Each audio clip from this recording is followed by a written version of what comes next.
Glória, thank you for talking to us today. Oh, I'm so happy to do it. And you know, your dad was a pretty amazing man. Pretty amazing man on screen, certainly, but he was amazing off screen, too. All the things he did. Yes, he was. All the things he accomplished. And just so much fun to live with. Now, he grew up poor. Oh, very poor, in Nebraska. And my grandfather, who I adored, Foxy, he was like a little snowman with little white hair and sparkly eyes. My grandfather sold sewing machines, so you have to do that. At that time, you have to, you know, get going around the country. Wait a minute, here. Wait, now wait a minute, now wait a minute. Come here, now wait. Now, you're all puffed up. Can I smoke this for you? Well, you're liable to get the effects, of course. Oh, listen, see. All right, get out of here. my whole act, don't you know? Come on, Gator, you're next. You want to know how they got to California? Yes, sure. Instead of New York? So Dad, being very mystical, they were standing at a crossroads, and they were all packed up. And my dad said, "Now, Foxy, we're going two places. We're either going to go to New York, or we're going to California, to San Diego." He says, "You see here, I've got a nickel, and we're going to toss it. If it comes up tails, we'll go to New York, and if it comes up heads, we're going California." Guess what happened? He ended up on the top of a rooftop on A Street in San Diego in a tent on top of a housing tenement. His father had gone to LA to open up a pool hall. When he came up to LA, he came up on a quarter on the bus and found out that his father had lost the pool hall, and he really didn't know what to do. And he knew his love was acting, but he really felt he was a theatrical actor and that he loved the stage, and he had an acting group in San Diego he'd been a part of. And then the movie started to creep in. He'd been in one film with Thomas Edison that they were doing in San Diego. And then he happened to kind of bust in the gates at Universal dressed as an extra. And it was a very lucky break. But he started obtaining great fame in two-reelers when he was doing, after a first character, Willie Work, which was was Chaplin-esque, but it was the opposite side of it. He wore very tight clothes. And he was never happy with that character. But he went on to being Lonesome Luke, which was a young boy with a flowing tie, was very naive, but he still wasn't comfortable with that because he thought it was lacking something. So he found the glasses, and he and Roach kind of worked with it. He had to struggle with Roach to let him wear glasses. So Roach said, "Well, look, you make your glasses character one comedy one week, we'll make the other boy the next week." And if the glasses, and Harold said, "Well, look, Hal, if the glasses character carries this on and outsurpasses the other boy," he said, "I want to change over the glasses character." Well, within a month and a half, it had, and there Harold had his character. But once that was going on in 1919, Harold had a very horrible accident, and it just absolutely stopped his entire career. Glória, did he ever talk to you about the accident? Yes, he did. You know, and he talked to me saying that, you know, we're on a borderline and it's just fate. He said when I had that in my hand that I didn't turn it up, it had blown my head off. But instead, I tipped it. So he says, and he really believed very sincerely on fate. It's a pretty good thing to believe in. Well, it worked for him, didn't it? It worked for him. Yes, it did. It certainly did, because... But another man, though, might have given up at that point. He was blinded. Blind. They told him he was going to be blind. And luckily, he was blind for a period of 3 months, and his sight in his left eye came back, and 6 months later, the sight in his right eye came back, and then, of course, losing his thumb and his first finger and half of his palm. Did he wear the prosthetic device at home, or only when he was going to appear in public? No, he never He never did. wore it, and he never wore it when he was in public. Here, you sit down here on Gig. Sit down, Gig. Sit down, sweetheart. I didn't Put know your that baby was down gonna here. happen. You didn't. Come on. Put your Don't baby let down. him sit on it. All right, here. Even, you know, going to a public showing of a movie, or if he was going to, he was so careful and so clever about it that he taught himself how to sign autographs and everything with his left hand. His right hand was always in his pocket.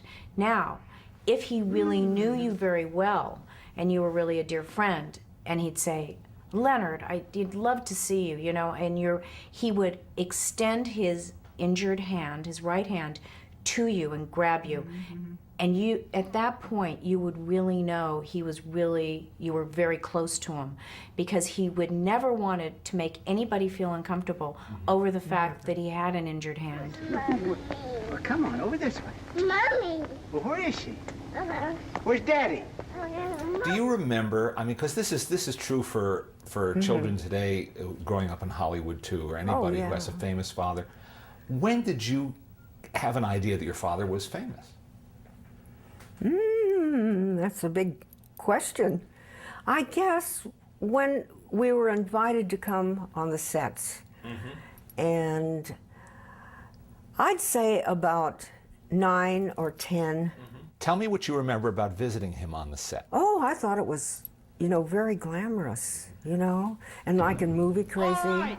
And they had all the girls all dressed up, the chorus girls and things.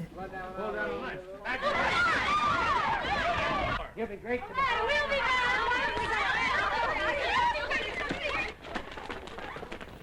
I want to ask you one other thing. I don't know Yes, if you'll sir. remember this or not. What? Do you remember the first time you actually went to see one of his movies? Oh, God. That I did. I went to see a movie with the giant in it. I don't know if you remember. Remember that big, Yes. big giant? And I'd never been in a theater before. I must have been about 4 and a half, 5. And I screamed at the theater. I said, "Don't you hurt my daddy." He's the only person I can think of, though there may have been others, who had home movies taken in 35 millimeter sound. And you have some of that footage. And it's just astonishing to see backyard home movies with your family, but shot Hollywood style, essentially. Ladies and gentlemen, to whom it may concern, this is the whole damn family. And what a happy damn family we are. Damn. Now wait, Gordon, what are you going to say, sweet? I'm glad that Daddy isn't going to China. Okay, what are you going to say? Hey! Where are you going? Where are you On going, a big Peg? boat to Europe. Really? Oh, goodness sake. Dad always, you know, had his studio, and he liked to keep the same crew together, and he wanted to keep the same feeling, camaraderie, and the same, you know, creativity flowing from film to film. So he would keep his crew together by paying them year-round a salary. So they were always in the studio. So there was down periods of time. So he'd call them up and say, "Hey guys, you got to come over and bring the cameras. We've got a birthday party going, and I know you haven't shot a camera in like 3 months, but bring the equipment and come over either to the beach house or up to Green Acres or wherever the event was going to be." And that's how it came about, because nobody had, you know, little portable cameras or camcorders or anything like that. Did he miss being in the movies when he got out of the movie business, do you think? I think he did. It's awfully hard for actors and actresses to give up, you know. You know, he did. He was a little depressed. But then... But then he just said, you know, I'm going to do things that I've never done before. I'm going to get into painting and microscopes, and then he got into pictures. Photography. Yes, photography. Big time. Oh my God.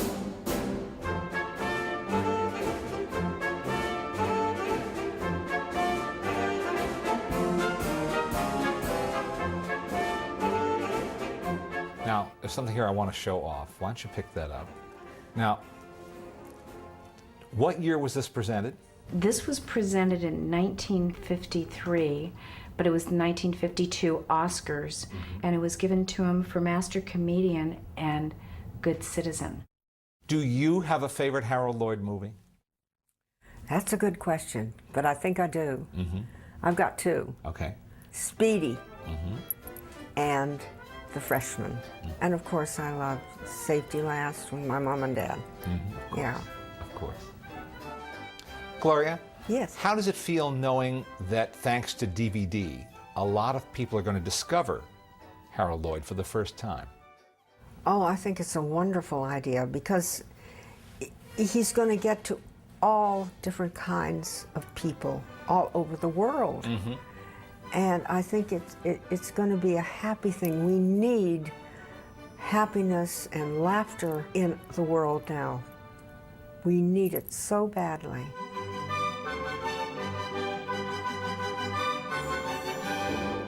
And this little child, my baby, she's really done such a good job, you know. It's really a joy.